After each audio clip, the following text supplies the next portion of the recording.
Today's meeting covered a wide range of topics, including ongoing discussions on transgender athletes and the continued hate and vitriol directed at players online. There are no immediate eligibility matters affecting the WNBA. Yes, there are. And we strongly denounce the bad faith efforts to use these topics to demean or marginalize others. In other words, we have no idea how to handle this. Well, they said there's no matters at hand they have to deal with. There are. Yes, too. Because with Enes Kanter and Royce White declaring their eligibility, right. I looked through the 409-page plea bargain, basically sort of constitution that the WNBA has. And it says that to be eligible, you have to be a... One statement about transgender athletes entering the WNBA has sparked a debate the league may not have anticipated. What initially looked like a simple defense quickly became a much louder argument, with fans questioning where the league draws the line and what this could mean for the future of women's basketball. But there's one part of this controversy that has barely been discussed yet. What happens if the debate reaches the players themselves? Which says, some of their coaches have been saying, that men who identify as women should be eligible to play in the league. Okay, now there's a French superstar, 21 points she's averaging, and by she I mean he, 20 rebounds a game. Okay, I want to tell you what's going to happen when the Democrats get back in office. You know what's going to happen? The transgenders are going to sue. They're going to sue the WNBA for gender-based discrimination under the 1964 Civil Rights Act that our ancestors fought for. Here we go again.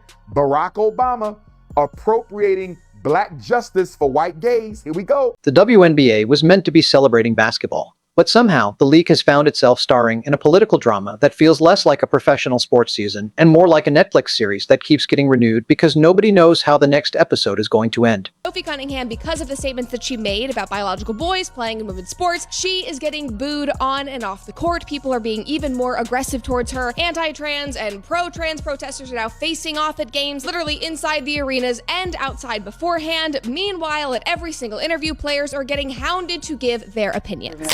And then, of course, you have the coaches. I don't know if you guys have noticed this, but Indiana Fever coach Stephanie White, I believe her name is, she seems completely disconnected from her players, Caitlin Clark and Sophie Cunningham. Sophie Cunningham is going through all these things. Obviously, Caitlin Clark has been attacked and vilified for years now, and Stephanie White has nothing to say. Now, the latest controversy involves transgender athletes, with the league defending inclusion and insisting that the conversation should be handled respectfully, while critics are asking a much simpler question. Where exactly does the WNBA draw the line? Holding signs supporting Sophie Cunningham following her comments about transgender participation in women's sports, and the WNBA ruled that the interaction violated its fan code of conduct, the Storm issuing an apology for the incident afterwards. Sophie, without sort of revisiting the actual issue that brought us to this point, I would just love if to get your thoughts on the league's discipline of an owner over a fan interaction.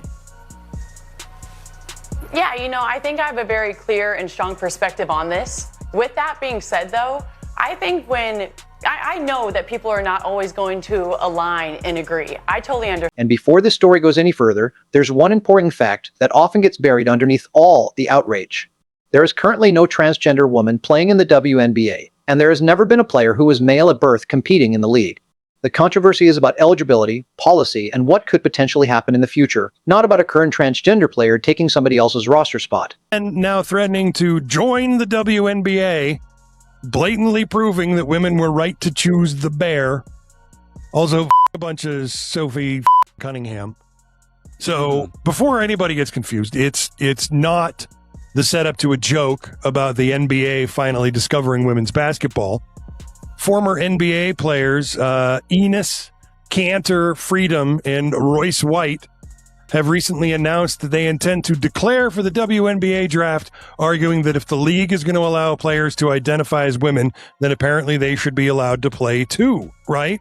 So what it is it sounds like these guys are making a statement on transgender women, but they're not. That distinction matters, because the WNBA's current collective bargaining language says only players who are women are eligible to play. But the league's rules don't clearly spell out the detailed definition of who qualifies under that wording. That lack of clarity is exactly what has allowed the argument to explode. Supporters see an opportunity for inclusion, while critics see a policy that could eventually create questions about competitive fairness in women's basketball. And that brings us to the part that has people scratching their heads. Why is the WNBA even having this conversation right now? The answer is that the issue didn't suddenly appear out of nowhere. It has been building for years, but in 2026, several events pushed it directly into the middle of the league's already chaotic spotlight. The latest explosion followed comments from Indiana Fever guard Sophie Cunningham. Then the WNBA stepped in, and this is where the situation became even more interesting. The league didn't announce that a transgender athlete was joining the WNBA. It didn't announce a new player entering the draft. It didn't reveal that a biological male had been signed to a roster. Instead, the league responded to what it described as bad faith efforts to provoke controversy around transgender participation and said there were no current eligibility issues involving transgender players.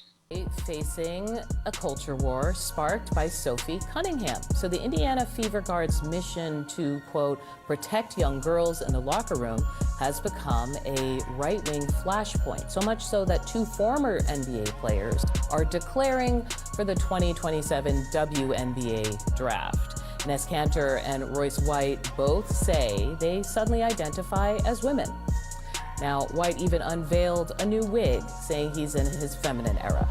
Now, I just want to be clear, no openly trans woman has played in the WNBA. League policy simply states that only women are eligible. In other words, the WNBA was essentially telling everyone to calm down, but asking the internet to calm down is about as effective as asking a basketball to stop bouncing.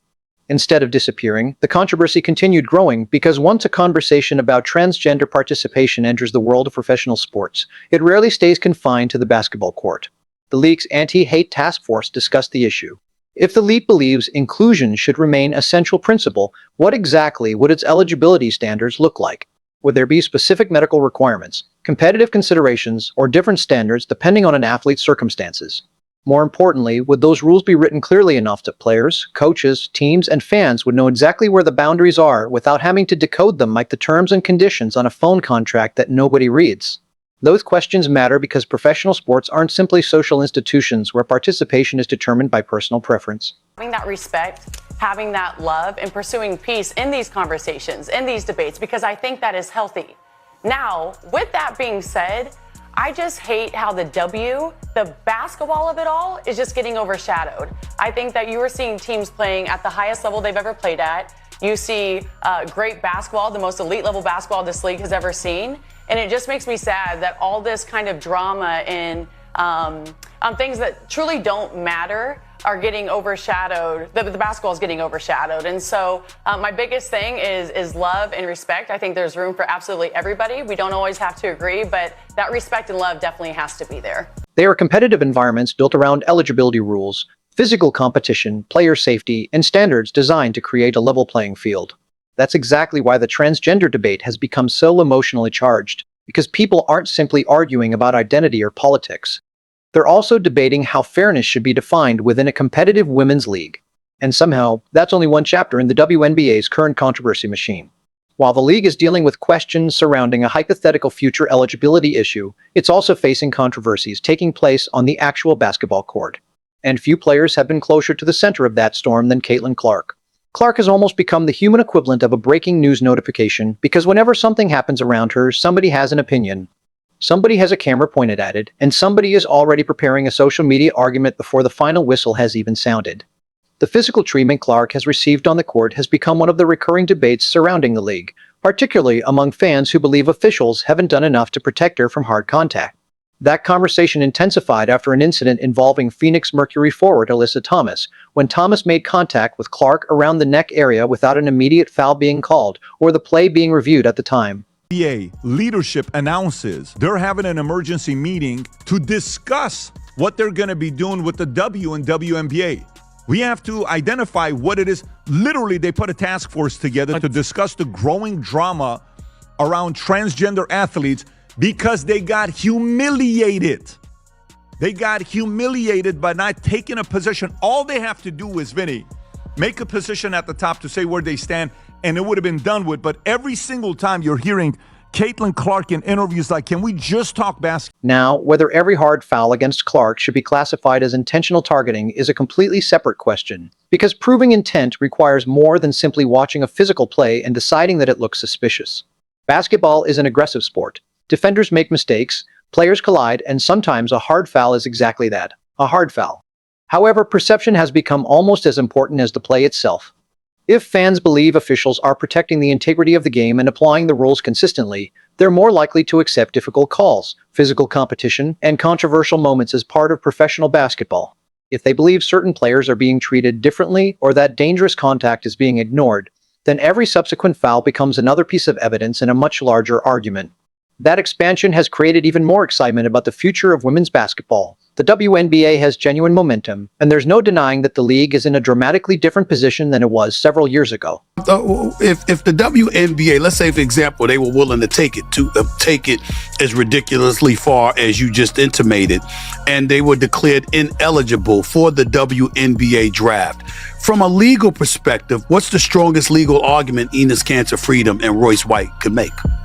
I mean, they would have to try to play some game, a charade of decrying discrimination on in some way, shape, or form, sex discrimination. Yet somehow the conversation can change completely from one day to the next. One moment, everyone is talking about a major game or spectacular performance.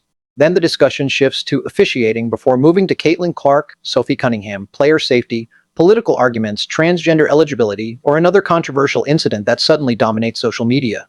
At times, the WNBA seems to have accidentally discovered a marketing strategy where nobody knows what the next headline will be, but everyone is somehow guaranteed to have an opinion about it. That's why some critics have started describing the league as being more about drama than basketball. That description is obviously exaggerated because basketball remains the foundation of the WNBA. The NFL has controversy. College sports have controversy. Even golf occasionally manages to create enough drama to make people forget that the objective is still to hit a tiny ball into a hole. The real problem begins when the controversy becomes more recognizable than the competition.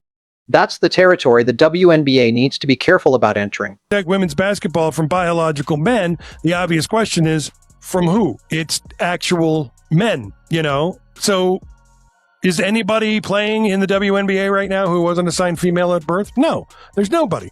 There's not a trans player dominating the league. There's not a trans player taking somebody's roster spot. There's no trans player destroying the competitive balance of the WNBA. The WNBA is discussing transgender eligibility policy because the issue has become politically and publicly controversial. Consider Sophie Cunningham as an example. Her career has suddenly become connected to several completely different conversations.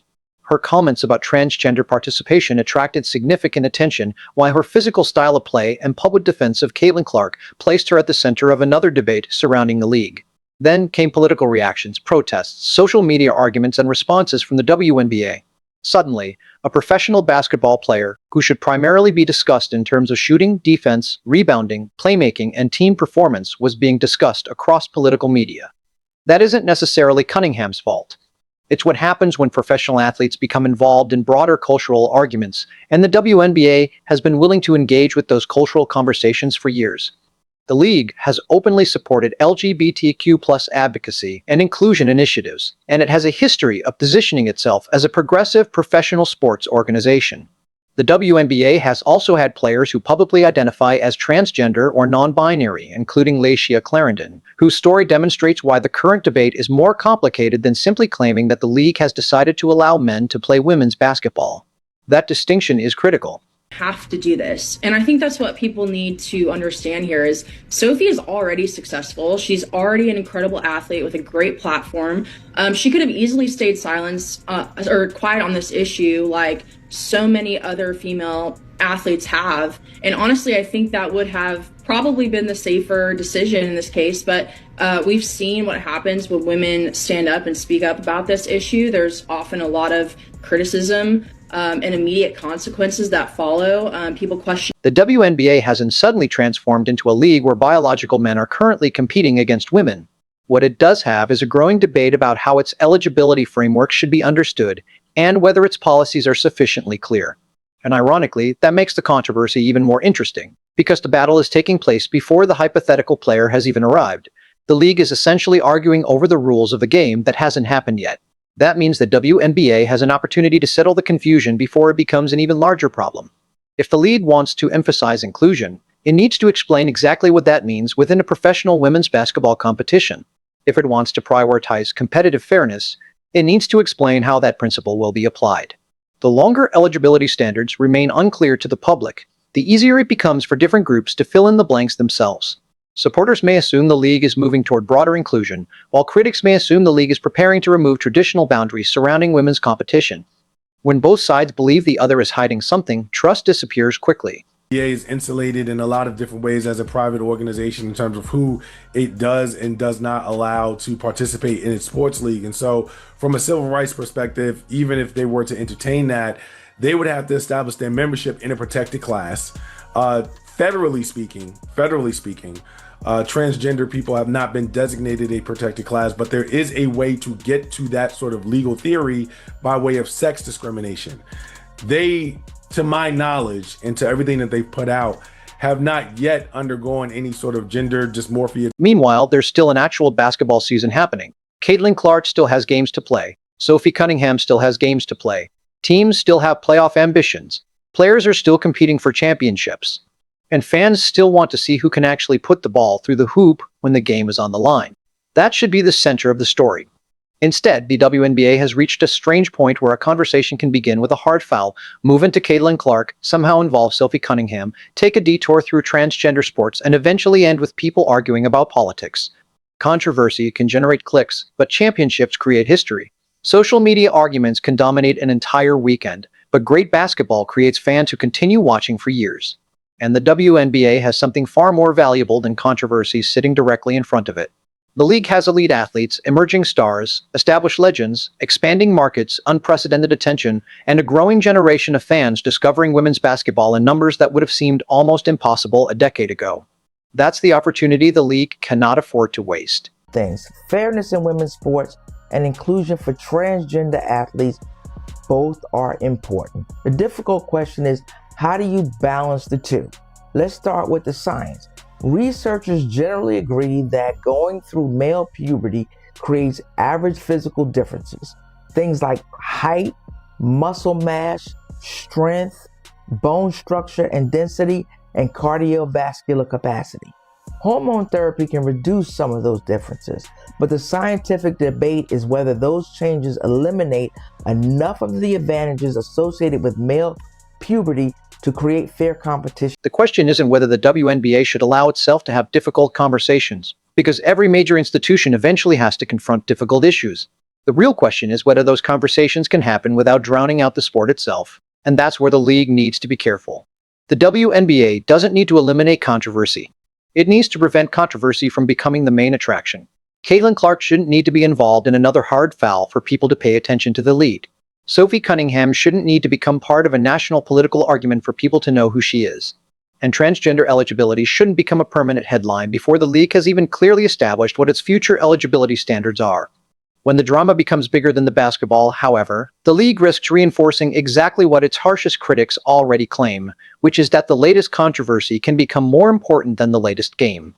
And now, the biggest questions are sitting directly in front of the WNBA. Can the league settle the transgender eligibility debate without creating an even larger controversy? Can officials convince fans that player safety and officiating are being handled consistently?